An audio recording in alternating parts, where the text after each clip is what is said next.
Hello, everyone. Welcome back to Pixel Perfect Podcast. I'm Paige, I'm Erin. and Hell is a Teenage Girl, and that is what we're talking about today. Yeah, do it.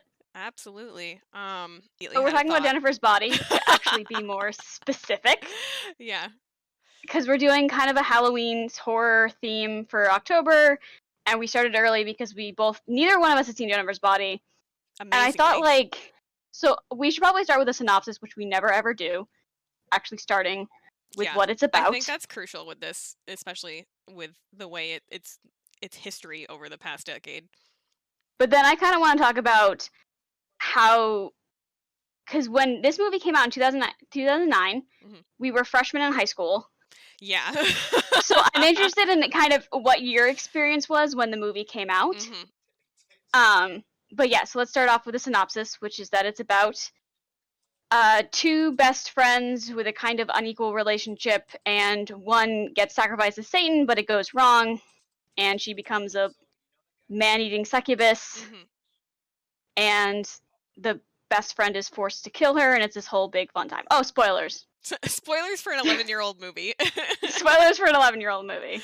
Oh my gosh. And it's got a star-studded cast. We've got Megan Fox as the titular Jennifer. We've got Yep, Amanda Seyfried, Seyfried. Seyfried Seyfried. as Needy. And then you A got Adam Brody. Adam fucking Brody and J.K. Yep, Simmons, which and J.K. definitely blew me Simmons. away.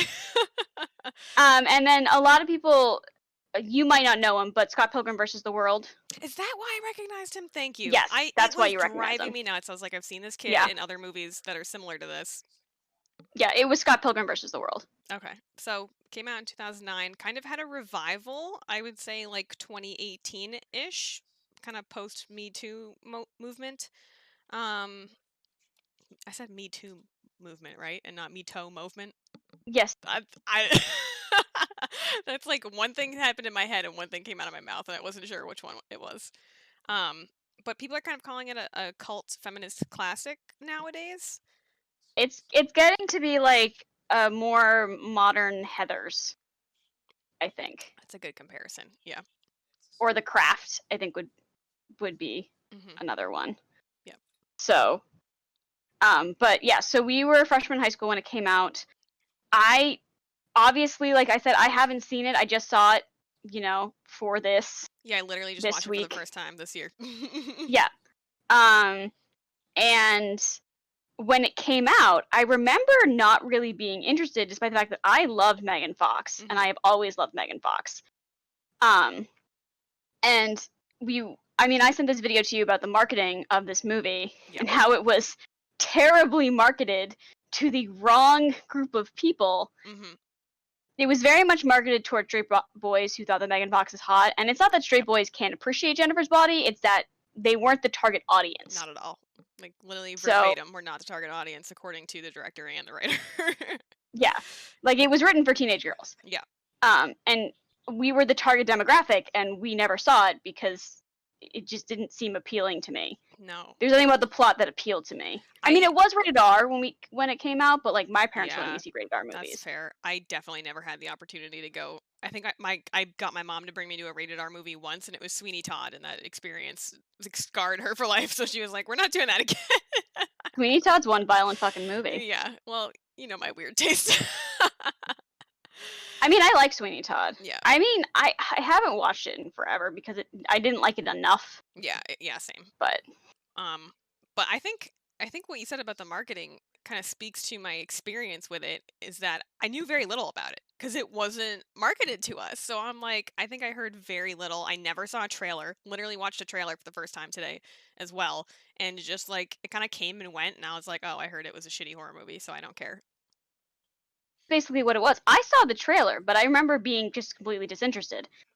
And I just remember when it came out, people just saying that it was a shitty movie and it wasn't worth your time. That was just, I remember that it was a shitty horror movie. Yep, that's exactly like what I heard, and then like everyone was over it very quickly.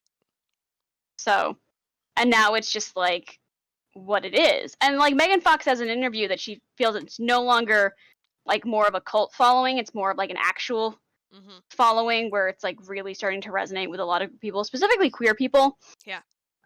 In a lot of circles. So because it's a pretty queer movie. Absolutely. I mean, there's some like pretty blatant exploration of sexuality, which is makes it all the more frustrating that they used like the makeout scene as like this like Mutilation. lustful part of the trailer to be like, ooh, Yeah. girls kissing, haha, that's great. And it's like, no, it's actually like core to the plot is exploring how Needy seems to actually be in love with her best friend. I think too, just that romantic element of the relationship where it was meant to be an actually real emotional scene. Yeah, Um, where you could argue that both of them are kind of exploring feelings, right. especially Needy, but like definitely like I think there's an element of Jennifer in there as well. Yeah, I can agree with that. Um, so we should mention, so directed by Karen Kusama and written by Diablo Cody of Juno fame, Hmm. who was roasted after this movie, Oh yeah, I absolutely destroyed by her colleagues and just by tragic. Hollywood and by reviewers, Yeah. along with Megan Fox, who also was already being destroyed because of Transformers stuff Yeah. and was just wrecked. She talks about in that interview that there was an Entertainment Tonight interview between Diablo Cody and Megan Fox. She talks about having like a real psychological breakdown because Hollywood just like completely screwed her over. It's really tragic how much flack Megan Fox got, and she's starting to get more respect and more like people are starting to realize that they did Megan Fox dirty. Yeah, But like, it's absolutely. definitely like poor Megan Fox, man. Yeah, no, it was very undeserved, and like that interview is really good to watch too. So like it's 35 minutes, but I definitely recommend checking it out on YouTube. It's like this very cathartic exploration for both of them to like kind of like process what they went through back then with the movie and how hard they actually fought to have it advertised as it was supposed to be. Oh my god, the whole story about how they had to fight to have Megan Fox not do like a promo on an actual porn site Yeah. was an actual thing that happened. And I'm just like, what the fuck? Which is not to say that like I don't want to like seemingly discriminate with sex workers here. That's not my point, but just the Yeah. idea that like that was completely not the point of the movie. No, not even like close. So, and also just because, especially because you have a star like Megan Fox doesn't want to do it, it feels exploitative. Yeah. So it's like, fuck everyone at Fox Atomic. Yeah. Fuck them all. Everyone. There's so much to deal with this movie. I mean, I feel Mhm. like every girl I know, every woman I know had toxic female friendships. Oh, I definitely did. yeah. Like, I had friends that were exactly like Jennifer, where it was Mhm. just like they kind of like ran what I did because I was a bit of a pushover when it came to them. Mhm. And like I definitely had friends that were just like I'm watching it and it's like physically painful because I'm just like, oh, this is rough. Oh yeah. Like This brings back some shit. it's so relatable. Like I remember having friends like that in elementary school. I remember having friends like that in middle school. I remember almost having friends like that in other situations, which I don't want to name names, but there is a very specific person we went to high school with that Megan Fox's character reminds me of. Went to the same high school. Yeah. And I So was I'm just just like, yeah, it was like this is too real. Especially juxtaposed with the music component. Oh my god. it really was being like transported back to it, 2009 and it being in high school and you're just like yeah. this is rough. Yeah, absolutely. I was like, "Oh god." So like I've heard commentary that people think this movie would have worked better if it came out now, and I wonder if the music is kind of part of that reason because like we were so entrenched in that like emo indie whatever scene back then in 2009 that I think like all of the nuance of that component of the movie just like went over our heads. But like now if you look at it through like a nostalgia lens, you're like, "Oh my god, that is that so what it was like back in 2009." It's a good. I mean, I feel like the themes for sure would have gone over better. Yeah. But I feel like the movie is so classic 2009 that I want it to stay that way. Oh, absolutely. I can agree with that. It's just like it's a critique I've It's like heard a a lot. times capsule. Yeah. And I like it that it's a time capsule. It's like I don't like what happened to the movie, but I like that it's a 2009 time capsule. Absolutely. Absolutely. Like from the fashion to the music to just the way school was. I don't know, the cell phones, everything. It just got me. Oh my god, every time they flipped open a phone, I was Yeah. like, "Ugh." Yeah. Yep. And So, go ahead. I was just gonna say 2009 was such a pivotal time for both of us too. So I feel like seeing something so encased in that year is like, ah. So, I guess it's interesting because I've been trying to formulate my thoughts about this movie since I watched it, and I feel like I have so many thoughts and so many directions I want to go that I'm having Mhm. trouble kind of focusing in on what I want to talk about. Yeah. So let's start off with, is there anything that you want to talk about? Anything that you like, thoughts that you had that you wanted to go over? I feel like I'm kind of in the same boat. Like I just had a lot of little thoughts that I'm not sure how they all play together. Um, yeah, so I'm not really sure. I had a lot of little feelings about things. I'm not I didn't despite how much I think it's underrated and underappreciated, I didn't super enjoy it. Okay, I'm glad that. Okay, so here's my thing: is that I appreciate this movie a lot. I Mhm. liked the ending better than I liked other parts of it. Yep. I'm not sure that I would watch it again. Yeah, I probably definitely wouldn't. Like, and I feel bad saying that for some reason, Yeah, right? Like a little guilty. especially as like a woman and a queer person, where I'm kind of just like, I should want to watch this movie more. Mhm. But I wouldn't describe it. I kind of describe it for me as Heathers, where I don't really like Heathers. I didn't either. I Yeah. understand the appeal. I understand why people like it. I get it. I just don't like enjoy watching Heathers. Yeah. And that's kind of what it felt like to me. Was I did like the ending better though. The last like half hour for me Mhm. was the best part for me. Yeah, I can agree with that. It kind of definitely like lagged in the middle a little bit. But yeah, the whole I think it was so like shit upon when it came out, but now I think since it's having its revival, I think it's kind of getting overhyped. So I think my expectations were high going into it, and I was like, "Oh, this is just kind of okay." And I think it's a decently made movie. And I did go in with the mindset of like, I'm going to enjoy this and like this movie, and then was kind of like disappointed a little bit. Mhm. I feel like we're going to be in the minority Oh, on probably. this, which is unfortunate. I mean, no, I mean it's not, because it's a movie. It does deserve a lot of praise. It does deserve a lot of Mhm. credit. It does deserve what it has. So I don't want to be like it's. I'm not sure. I wouldn't say that it doesn't live up to the hype. I just don't think it's our kind of movie. Yeah, I think so. Especially like I feel like I was tricked a little bit more by the marketing than I realized because it's not really a horror film. Like I was like able to push away like the shitty criticisms about it and like the other components, but like I still was under the impression it would be more of a horror film and it kind of wasn't. And I was like, "Oh, I was hoping for something scarier." Yeah, it's closer to like a slasher film than it is to an actual Yeah. horror film. Like there's a couple moments like when she's in the house and Amanda Seyfried's at the door, Needy's at the door, Mhm. and there's that shadow behind her. Yeah. Like that was pretty much the only moment that got me. Yeah. Where I was like, "Oh, there's something actually like scary happening here." But then it was more gross Yeah, it's than just kind anything of else. It was a gross icky. movie. Yeah. It was funny because my husband and I watched most of it, and then we were gonna finish the rest of it dinner, and then we were like, "Do we want to watch this movie and eat food?" No, especially if it's anything chicken related. I was like, no, it was chicken. Yeah. Yeah, guys, there's this part where she just pulls a chicken out of a fridge and just starts eating it It's like like a a crazy rotisserie person. chicken or something, and it's yeah. Yeah, What follows is very disgusting. yeah. So, I feel like there's things I want to touch on. I want to touch on more the aspect of female friendships and what that movie was trying to say about them. Mhm. I want to kind of touch on the queer parts more, and I want to kind of touch on the romantic relationships within the movie, and then I really want to talk about the framing device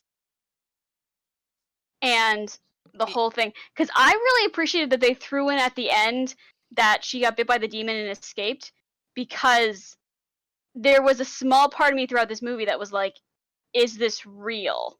Mhm. Not a large part, but there was this tiny little tiny part that, because she starts out in the mental health facility, Yeah. where you're like, is she having hallucinations? Like, is this? But then the movie confirms it for you that Mhm. she's in reality. This actually happened. Yeah. Like, and then I just love the ending of her slashing the boar band. Oh my god, the way that whole sequence is set up with, like, Oh, all the photos and whatnot, and oh my god, that last 5 minutes, I was like, "This is good." was amazing. Absolutely And the perfect. music too for that scene was kind of perfect. Yes. Yep. So I just feel like there's a lot of little things I get to talk about, which is going to make this episode seem a little frantic and disjointed, I feel like. Mhm. But I think it's yeah, I'm understandable. really. What? I said I think that's understandable. That's my Yeah. thoughts are all like that as well. I do feel like the female friendship is the core of this movie, and it's the thing Mhm. that probably requires the most attention. Yeah. I mean, Um, granted that they even like, the people who made it said, like, it was supposed to be about how female friendships can sometimes be, or something else that they said, I'm blanking. the word was toxic. Yeah. Toxic female friendships, Mhm. which is definitely a thing. Yeah. Like, we all have an And experience like that. there was this aspect to it for me because I found myself wondering, because obviously you have that moment at the end where the thing that really like kind of, I read an article, a blog post that was talking about how um what really kills Jennifer is Needy ripping the necklace off her neck, Mhm. and this moment where she kind of just like freezes and drops, and then he's able to actually kill her Yeah. is very interesting because it's so connected to their friendship. Yep. And those necklaces, so for people who don't know, even I'm pretty sure if you're watching this you probably know what Jennifer's body is, but they have these like BFF necklaces that they both wear, and Jennifer has it on like the entire movie, like never takes it off, Yeah. like Even while possessed by a demon. yeah, very clearly like it's her thing. And then Needy rips it off right before killing her, and it's like this very like aggressive thing where you have the close up of Needy's face, and it's like she zeroes in on the necklace and like registers it and then rips it off. Mhm.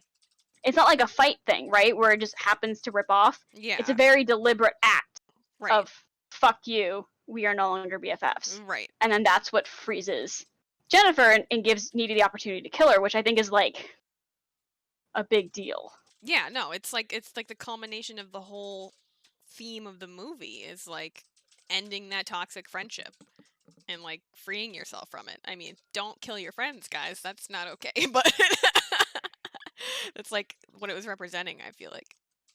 And I feel like there's this aspect where I don't know about you, but the worst breakups I've ever had are friend breakups. Specifically, female friend breakups. Like the worst breakup I've ever had, you know what it is. Yeah. And that was with my best woman friend. So it was like, I just kept for moving, me, so like all my problems conveniently went away. So, all of yeah. my worst breakups have been with female friends. Yeah. All of them. Yeah. So it felt like to me, and there's this interesting piece to it where obviously Jennifer's problems start before she gets possessed, right? Yeah, yeah, she's got Like like there's some that moment, insecurity and stuff and yeah, there's that moment where she shoves Needy into a wall. There's that moment where she's like, wear something cute, but it means very specific thing like don't upstage me. yeah. There's a lot of aspects to it before Jennifer gets possessed, but there's where was I going with this? There was a point to this. um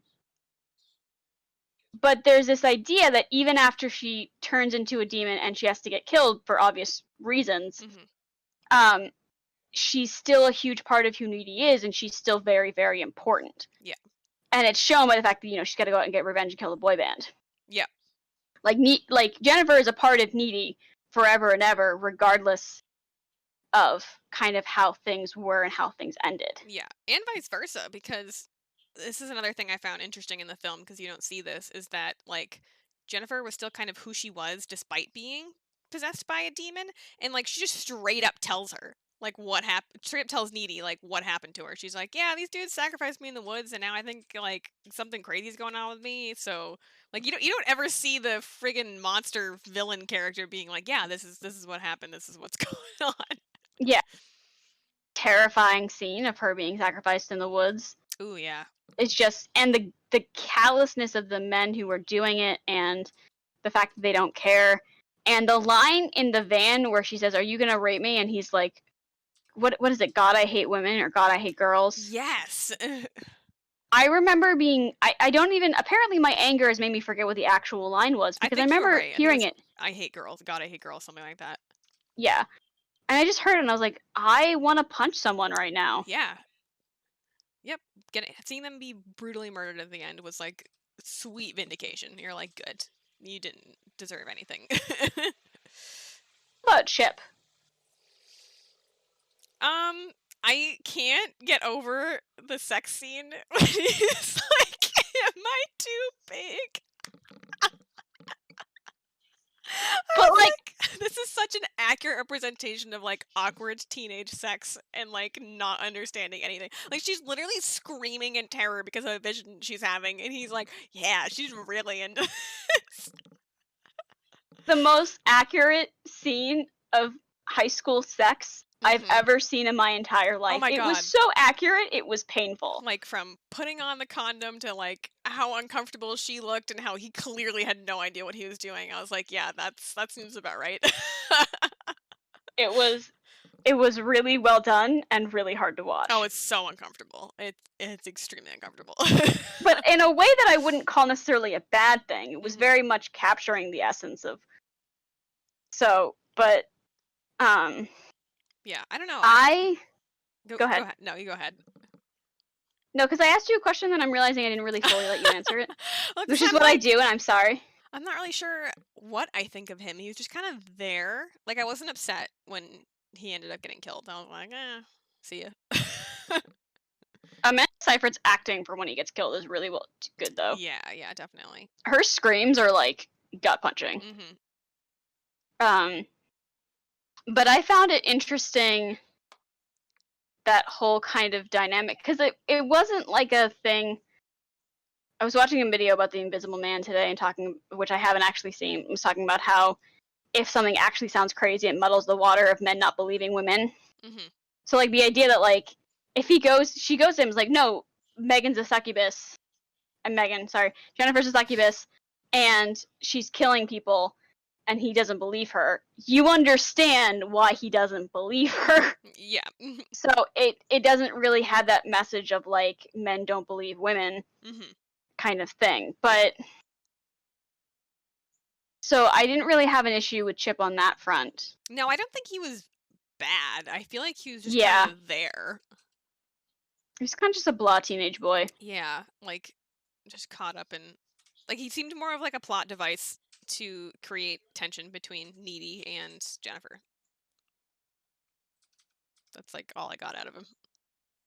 Interesting point. I'm trying to decide how much I agree with it. My guess would be like 90% agreement. Hmm. Because I feel like he did have. It might be 100% agreement. Well, because I'm just thinking about the scene between him and Jennifer, where it really is more about Jennifer's feelings and the "tell me I'm better than Needy" thing, and the, Hmm. which is also really interesting. Just the idea that like she has to be better than Needy, she has to feel better than Needy. Yeah. And there's like this moment when Needy's yelling at her and is like, "You could have anybody, why Chip?" Yeah. And it feels very, because I was Needy, I was never Jennifer. Oh yeah, for sure. Same. So I was just like, this, the entire movie I feel like just hit, was so accurate that it hit a core. Hmm. That maybe part of why I had trouble enjoying it was that it hit a core too hard. Yeah, like it was too familiar. Yeah. You're like, I've lived through this. I don't want to watch. That was scary. Life was scary enough, but I don't need to go through watching that movie. Yeah, but I kind of just go back now to the idea that you're talking about, like, of it not being a horror film, Yeah. where it kind of just, I'm wondering. I feel like it's more like a slasher comedy. Like the comedy stands out Yeah, more than anything to me. And I feel like one of the big criticisms they kept getting too was like teenagers don't talk like that. They're not witty, blah blah blah. And it's like, okay, well you didn't care about that when it was in Juno one. And A, like, why do we why does everyone act like teenagers have zero intelligence? Like, I've definitely met some clever, witty teenagers and some really Sure, stupid fucking adults. So, like, why for can't sure. we think they have witty moments? I mean, a movie is just you seeing highlights of conversations. You're not seeing all the stupid things they say in between. Exactly. I mean, my goddaughter's super witty. Yeah, Like, I can't even keep up with her sometimes. I'm just like, "How are you smarter than me?" right? Like, I just don't get it. Like, I feel like there's like some brainwashing checkpoint in life we haven't hit yet. Like, maybe when we turn like 30, like we're just gonna forget everything about being young and just hate teenagers. I don't know, but, like, I mean, people did have a problem with it in Juno, Oh, that's especially yeah, because, that's fair. um but I'm with you more on the comedy front, which is interesting because she set out to write a horror. That was what she Yeah, set out to do, was to write a horror film, and I don't really feel like it's a I mean, at the very least, it's not a scary horror film. It's no, not meant, I think, to be terrifying, except the fact that it brings you back to high school yep, in a very visceral way. yeah, and I think that would have landed better if if obviously if the marketing was better and like let's say the trailer was kind of like a campy, like scary comedy representation of what the movie was actually about. I feel like that would have worked better. Oh, I do want to talk about the connection between Needy and Jennifer being so strong that she's having the visions and she's having like the whole thing Oh where she knows yeah, that Chip's in danger and she knows where they are. yeah. I found that to be very interesting because I had questions of like, is Needy like already having like was she already predisposed to have these things? Like was she but there's no hint of that in the beginning of the movie that she's No. already kind of so I think it's just that their connection is so fucking strong Yep. that Needy's able to kind of pick up on what Jennifer's doing, Right. I think which fascinates me. maybe probably like Jennifer being possessed by the demon having like a supernatural component, maybe that energy just projects outwards, but Needy picks up on it because like you said, like their connection is just so incredibly strong. And like Needy's Well, it's not basically in love with her. important. Yeah, on some level it's not important because it's really more about what it insinuates than what it actually literally is, similar to Hmm. like annihilation, but like I just was wondering the entire time. And then I was just like, oh, this is a really interesting physical way to show how close they are. Yeah. Like, this is an interesting method to doing that. Yeah. Because they didn't have to do that. So yeah, I found that to be really interesting. Yeah. I think it was like a good addition to the film to like carry out the theme. It's a very tight film in terms of theme. Mm-hmm. Yeah. Like, it's very much set out to do a thing and then does the thing. Yeah. Like, and that's kind of what I mean by it being well made, is that it really does suit itself Yeah. And I and think what its goals are. the writing and the acting is good. That was another thing that was like they were bashing Megan Fox's acting, and I was like, I thought she did a good job. Like, Megan Fox is a great actress. yeah, I don't know what people talk about. I don't get it. Even when they say she's bad in Transformers, I'm like, she did what she She's the could with the best part source of that movie. material. Yeah, I'm like, you think Shia LaBeouf does any better? I don't think so. And she's the best part of that movie. She's the Mhm. best actor in that movie. Mhm. Yeah, that's why Like the third one is garbage to me because she's not in it. yeah, she adds a level of nuance to that script that isn't even there. I'm like, I will go after anyone who comes for Megan Fox. Mhm. Like, I don't give a shit. Yep, absolutely. And then Amanda Seyfried obviously is always a good actress. Mhm. Um, and I felt like Chip did well for what he was. Yeah. There was something that I remember as I was watching it. I was like, this is a really good piece of acting. It might have just been the Amanda Seyfried screaming at the end of when Chips dies, though. But Amanda Seyfried's got like a fuck with me face that like you wouldn't imagine she has from watching Mean Girls and Mamma Mia. Oh yeah.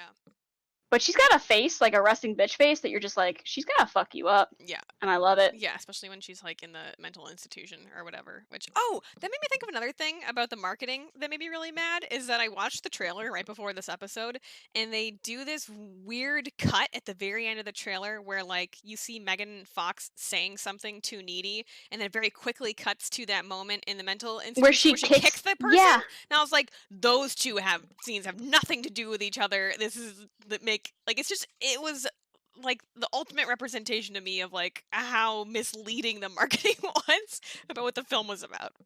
And just the idea that you start the movie and it starts with the framing device and you're just like, I have no idea what's going on here Hmm. based on what I understand of this movie. Like the framing device is not hinted at or gone like at all. Like I had no conception of the framing device. And it's not like trailers can do everything, but I was a bit like, there's there's a level of realism in dealing with the consequences of what happens in this movie that I don't feel like I was expecting. Oh, like because like after she kills Jennifer and ends up in the place or whatever. Is that what you mean? Yeah. Yeah. Yeah, and then just the idea of the mother finding Jennifer and her falling off the body and her being like, "Oh, yeah, that's Ooh, right. I yeah. killed someone and got caught killing someone." That was like surprisingly emotional. I was like, Yeah. yeah, that part definitely got me a little bit.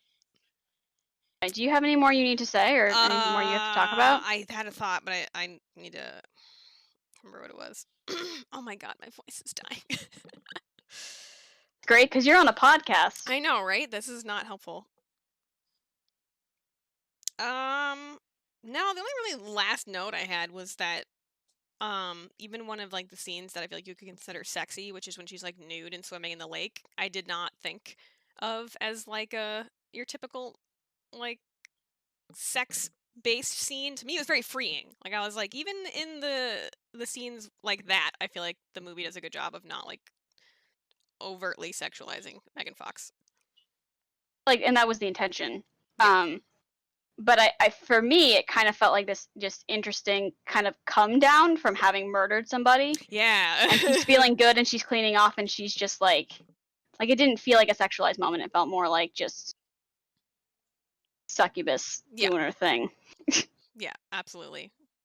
Which, with the way the marketing was, you would never have expected that. It is amazing how hard I had to hunt to find promotional materials that weren't like the overly sexualized posters or other things like that, or like how all the posters are just of Megan Fox, like with a bare midriff or like a scary face. And like, I think I saw Amanda Seyfried in like one picture.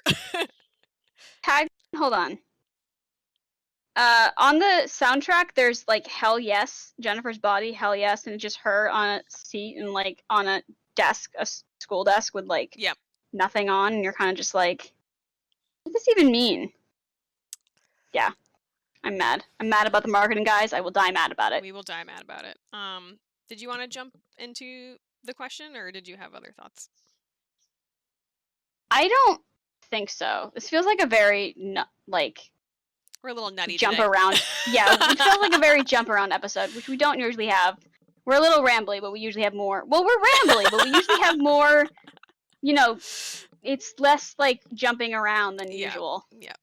Well, yeah. I think that's fair. I think it's also like we're trying to comment on something without saying the same bullshit everyone else has already said. So I think it's Yeah, kind that's of true. a little jumpy. But we have a question from Master Gamgee 101. It says, "Hey guys, what advice would you give to teenagers about recognizing toxic friendships and how to handle them?" Fuck, that's a good question. Question. Oh man. I think the key is that your friend should build you up, not ever tear you down. Yeah. And there's a difference between things like constructive criticism and criticism that just makes you feel bad about yourself. And the key that unfortunately just happens as you get older and as you grow up and as you learn more and make more mistakes is knowing the difference between somebody being like, hey, that thing kind of hurt my feelings. You know, in the future, could you maybe do this? Yeah. Versus that outfit looks bad on you, or you dance weird, or which is the thing that happened to me. I was told I danced incorrectly. Oh my fucking god. Oh Um, man. and people who just toxic relationships are all about how you feel around the people. If they don't make you feel good, if they don't make you feel like you're having fun, if you constantly feel on edge Yeah. and like you have to say and do the right things in order to make them happy. I was just gonna say, if you feel like you have to censor yourself, well, like if you can't 100% be who you are, like I know that's dumb advice, like be yourself, but like if sometimes you'll get yourself stuck into a toxic relationship. It happens to every teenager. It's Yep. very common. It's almost unavoidable because these people are good Yep. at manipulating you. But But if you have an icky feeling in your gut and like you go to like maybe say something that you're excited about and you're like, oh no, I'm not gonna bring that up. They're gonna think I'm dumb. Or just like anytime that like you have moments like that where you feel like you have to rein in who you are because of them, that's not a good time. That means that there's an imbalance of going on in that friendship. Always worth it to leave. Yeah. Always. I've had some seriously terrible friendship endings, and they sucked, but I was better off when they were over Yep. than I was when it started. It's always, even though it seems scary and even though it seems like you shouldn't and even though it seems like, I don't know, you're going to be losing a lot, it's better to not have those friendships than to try and survive within them. Yep. Yep. And sometimes there might be a third party involved, who's maybe making your friend not be the way they usually are. So like if you feel comfortable with it, like just talk to your friend, because like if it is a truly toxic friendship, they're gonna just be an asshole to you anyways, but maybe they're stuck in their own bullshit too, and they just you reaching out can kind of help pull them out a little bit. Because sometimes guys are the ones who really suck. And they're in the background making everything suck for everyone else. Only sometimes. Brendan had to chime in. And not all men, apparently. Hashtag not all men. Yeah, I'll need smacking that out of him later. Oh man, but that was a good question. So thank you for that. I really hope you guys can't hear that plane that's going by over my apartment right now.